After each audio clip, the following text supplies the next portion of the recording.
7 Forgotten Rappers of the 2010s. Have you ever stopped and just thought to yourself, whatever happened to that rapper? It's a story as old as music itself. Someone comes out with a hit song, has their 15 minutes of fame, and then disappears into the ether. But it seems like rappers come and go even more frequently than musicians from other genres. Sure, there are huge stars that seem to always be popular, but the list of forgotten rappers seems never-ending. The funny thing about forgotten rappers is that they're, well, forgotten. It's hard to remember some of the biggest rappers of the past unless you're reminded of them. But as soon as you hear a name that you haven't heard in years, all those memories come flooding back. For some rappers, those might be great memories of riding around in the car and listening to songs. For other rappers, you might only remember being annoyed by hearing their song on the radio over and over. Regardless, there is already a laundry list of rappers from the 2010s that we've forgotten about. And the culture changed a lot in a short amount of time. So-called mumble rappers began to change the mainstream into more melodic, singing-oriented sound.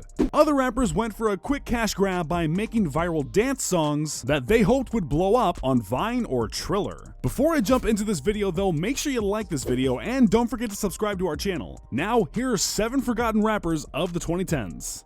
Number 7, Silento. If there was ever an artist to define the term one-hit wonder, in the context of 2010s rap, it was definitely Silento. Born in Atlanta, Silento came out of the gate swinging with the show-stopping Watch Me Whip, better known as the Nene song, in 2015. The rapper's debut single went to number 3 on the Billboard Hot 100, and suddenly the whip and the Nene were everywhere. We don't blame you if you hated this song. It's hard to argue that it wasn't annoying, whether that was because of it being overplayed or just because the song was bad.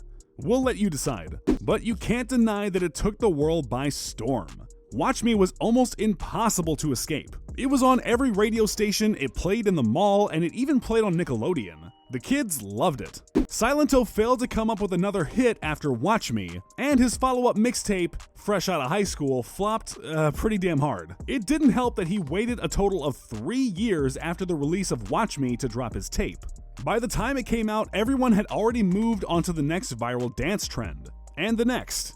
And the next. Silento released a song called I'm Back earlier this year, hoping to rekindle some kind of flame he had previously. No dice. Number 6, Hopsin. Oh wow, where do I even start with Hopsin? One of the rappers that people hailed as the savior of the genre during the rise of mumble rap. Hopsin was known for his rapid-fire lyrics, beefs with other rappers, and white contact lenses. He was basically the Eminem of the 2010s, at least as far as his style goes. But Hopsin's story actually starts way before the 2010s. He was rapping as early as 2001, and his debut album was finished in 2003. He slowly started to accumulate fans, but it wasn't until he started dropping music videos for his Ill Mind of Hopsin series that he became really popular. Ill Mind of Hopsin 4 threw shots at Tyler the Creator and the rest of the Odd Future collective, which definitely helped propel Hopsin to greater heights of fame. He positioned himself as the antithesis of Odd Future, and all those who hated the crew loved it. Hopsin also developed some beef with Soulja Boy around the same time. So what happened to him? He's still releasing music, but it's not doing so well. His die-hard fans are still listening, but a lot of his popularity was built up by curious people who found him via YouTube. Eventually, his edginess just wore off for most people. Number 5, Roscoe Dash. If you remember anything about Roscoe Dash, it's probably one of 2 things: No Hands or All the Way Turned Up. Roscoe started off in the 2010s in great style by releasing a hit track and being featured on another. All the Way Turned Up was Roscoe's debut single, and it literally released on January 1st of 2010. What a way to start a decade. It went to number 46 on the Billboard and still stands out as an iconic song of the 2010s. The other song that most people know Roscoe for is, of course, No Hands, with Waka Flocka Flame. Roscoe delivered a great verse on that track, and the whole song has aged surprisingly well. With these 2 songs, it seems like Roscoe was ready to take over the 2010s. He followed them up with an album called Ready Set Go, and then nothing. Or at least that's what it looked like to most people. While Roscoe continued to release mixtapes that very few people tuned into, he got into some conflicts with Travis Porter, Meek Mill, Whale, and more. Roscoe went uncredited on a number of big songs that could have helped lift up his career. After these arguments fizzled out without anything going Roscoe's way, it seemed he became disillusioned with the mainstream and just opted to release music in a more underground fashion. Number 4, Trinidad James. Another one-hit wonder, Trinidad James really lost a golden opportunity. His debut single, All Gold Everything, hit the top 40 and became a small viral sensation in 2012. Following the success of this song, James got a deal with Def Jam and started to prepare his debut album. Meanwhile, All Gold Everything got a remix with T.I., 2 Chainz, and Young Jeezy. Obviously, the story of Trinidad James doesn't end up with him following up his debut single with more hit songs. So what happened? How does someone with the power to record a song that popular just fall off? In Trinidad James' case, it was largely due to label issues. While it's unclear what really happened with Def Jam, the label ended up dropping him in 2014. While he had been signed for 2 years at that point, he was still dropped before he even had a chance to release his debut album. It's hard to say what would have happened with his career if he had just stayed with Def Jam. They obviously had the power to hook him up with other major artists, evidenced by the All Gold Everything remix. Would he have become a huge star?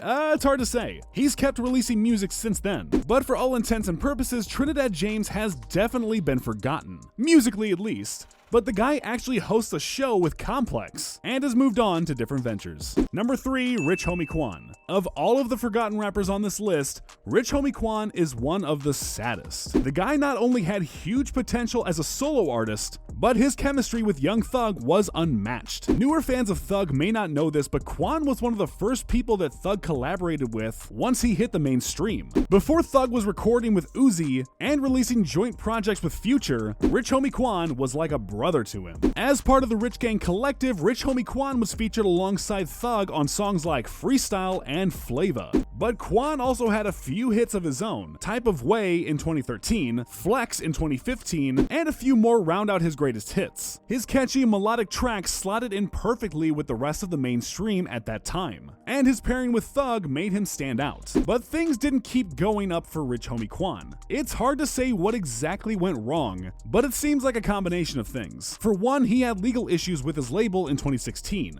even taking them to court over lost earnings. For two, he had legal issues of his own in 2017, when he was arrested for felony drug possession. But the real nail in the coffin probably came from his falling off with Thug. While Rich Homie has stated that he will always consider Thug a brother, Thug famously called his former friend something that rhymes with rich, and it starts with a B. Who knows what happened between them, but Thug went onwards while Rich Homie fell behind. Number 2, Designer. While Designer's debut single Panda was released at the end of 2015, most people discovered the artist the first time that they listened through Kanye West's The Life of Pablo. The track P2 from Pablo samples Panda, and millions of listeners were left wondering who the guy that sounded like Future was on P2. Designer's vocals found their way onto Pablo after Kanye signed the young rapper to his label Good Music. If you already know a bit about Good Music's reputation, you probably already know where this is going. It might sound like a dream for a young artist to be signed to Kanye West, but the reality isn't quite so glamorous. Like many other artists on Good, Designer had some problems. The label reportedly didn't support him in any way. They wouldn't let him release music or even film music videos. Designer said that he would try to contact Kanye to speak about his music, only to fail to reach him,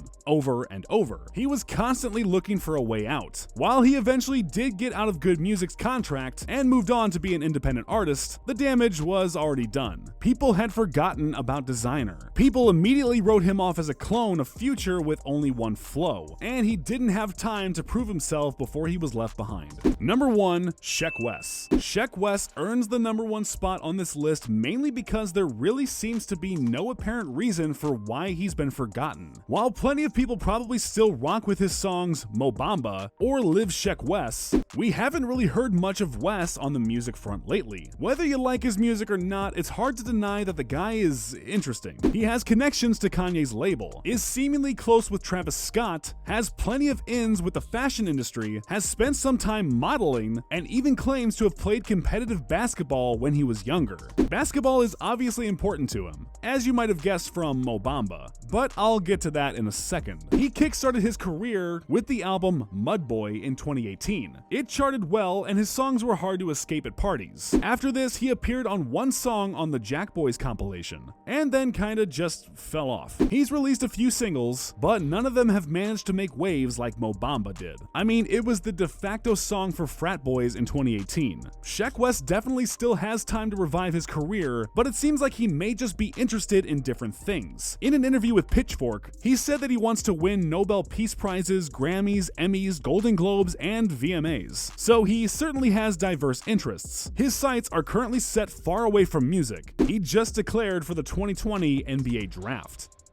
Whoa. So had you forgotten about any of these rappers? Let me know in the comments. And before you leave, don't forget to click that like button and subscribe to our channel.